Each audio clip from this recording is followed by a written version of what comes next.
Hey everyone, so I'm here with my next Halloween tutorial for this year 2013, and this time I wanted to do another kind of doll inspired look. So I was more inspired by like creepy old Victorian like Gothic dolls, so I wanted to do like a haunted Victorian or Gothic doll. It's kind of similar in certain aspects to the last like Psycho doll I did there about 3 years ago, but it's a little bit more on the Gothic side and there's not so much kind of going on around the face with the different cracks and stuff that I did with the other one. I just backcombed my hair to make it just big and really messy.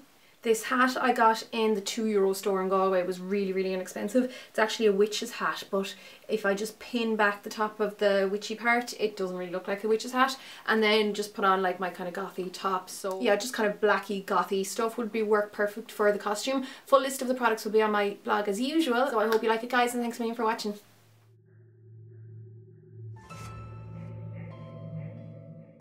To begin with, before putting any makeup on my face, I needed to take care of the eyebrows. So I use a washable glue stick here just to cover them up. This can be a nightmare on eyebrows my size, but just do whatever you can. The less hair you have, the easier it is to do. And then I went over with a very thick, light coloured concealer to help knock out some of the colour. I extended the concealer past the actual eyebrow shape just so that I could buff it out with a brush so that it's not just so obviously a big block of concealer over my eyebrows, but it will be covered up later on anyhow, so there's no bother there. And then you just need to set it with some translucent powder to try and keep everything in place. Super attractive look. Then for foundation, I used a really pale, fairly full coverage foundation. This is a doll makeup, so you don't want the skin to look in any way particularly lifelike. You want it to look very pale and lifeless and almost plasticky, so that's why it's good to use as full coverage foundation as you can. I used the Illamasqua Skin Base here, number 2, and I applied this all over the face, including back over the eyebrows again and over the top eyelids. Then I used a separate concealer, pretty much the same colour, underneath the lower lids. And then to apply the whites to the bottom of the eye, I used the Milk Jumbo Pencil by NYX. I applied it first directly onto the waterline, and then using a smaller brush, I used this to create the shape underneath the eye and to make sure that the eyelashes were coated.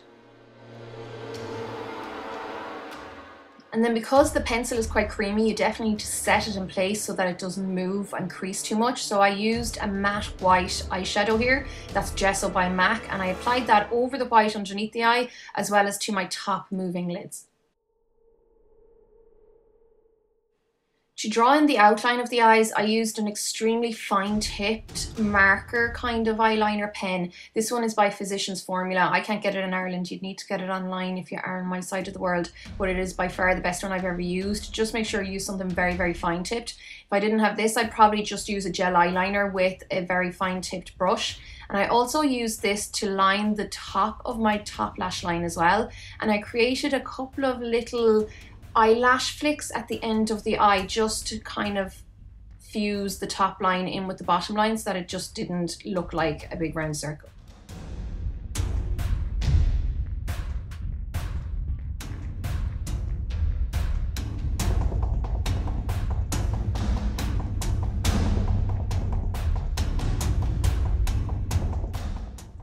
And these are the two main palettes I use for working on the skin. Both are from Ben Nye, but it doesn't really matter as long as you have some kind of good coverage cream makeup, or even just normal concealers will work as well.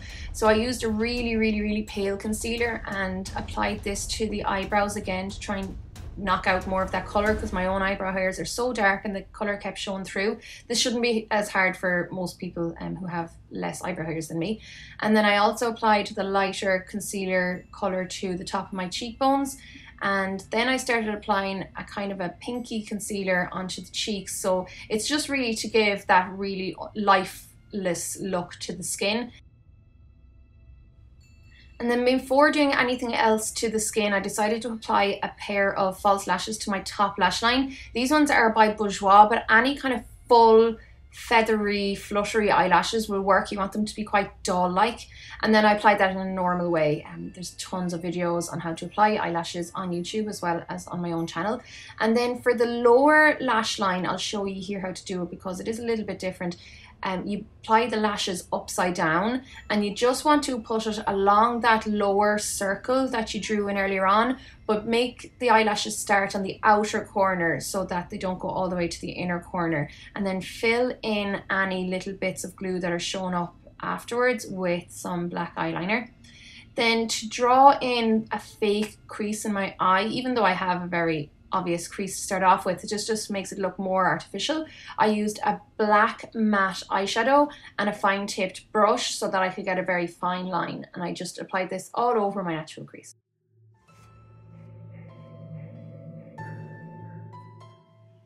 Then I applied some of that matte white eyeshadow again on top of the eyebrows to help again further knock out any colour that was showing through. And then because I want this to have a slight kind of antique or obviously Victorian feel to the doll, I wanted the eyebrows not to be full on black. I wanted them to be that more faded greeny black colour that you get on old stuff, or even like the kind of colour that tattoos turn after years of having them. So I just wanted it to look old, and that's why I went for this dark kind of bluey green off black colour, which is from Bourjois as well. And then to finish off the skin, I started to use some of that Ben Nye palette with the grey colour. That's the Death Wheel, which is really good for any of these kind of looks. But I used that underneath the lower new eye shape, and I also started to blend it out so that it wasn't so obvious. Again, it's just to give or help towards the antique feel of the makeup. And then I also started to contour the nose. This is obviously not going to look natural because I want the nose to look a lot smaller and doll-like and delicate than it is. So I applied 2 stripes of that grey colour along each side and along the bottom, and then blended it out so that it's not just 2 big long stripes. And then I extended this up towards the eyebrows so it didn't look like it was just starting on my nose. And it also kind of helps to add a little bit more character and shading so that it's not kind of such a flat look.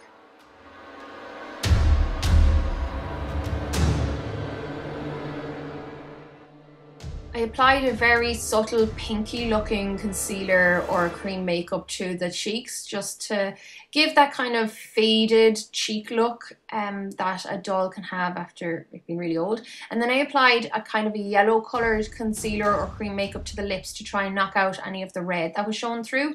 And I finished off the contouring by applying a little bit of that grey underneath my cheekbones as well. And then just before powdering the face, I wanted to add a little bit more colour to the cheeks, but still keep it quite subtle. So I used this very light pastel pink, which is by Bourjois, on the cheeks just to give that doll kind of flush. I applied a tiny bit more shading around the lips, around the mouth, and then I set everything all over with a translucent powder.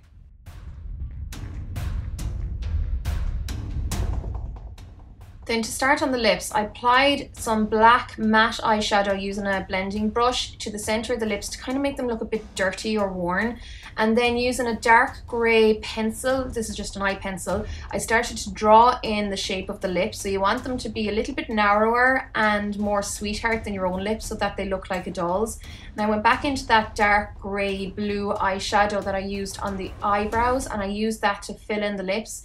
But I didn't want them to be totally filled in. I still have a little bit of light colour showing through so that it looks, again, just old. And then to add a little bit more character, I used the black eyeshadow just to apply those lines to the side of the mouth. And then these last few bits are me just doing the final touches to finish everything off before fixing up my hair and all that.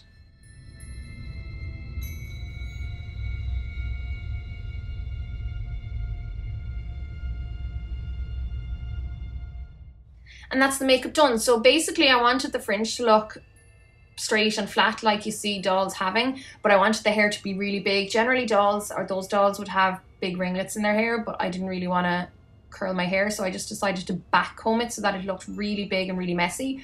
And then I applied this witch's hat that I got in a €2 store and pinned it back on the hair, and then pinned down the pointy hat so that it didn't look like a witch, and that's it. So I hope you like this, guys. Thanks a million for watching, and I look forward to doing more Halloween videos. Slán everyone!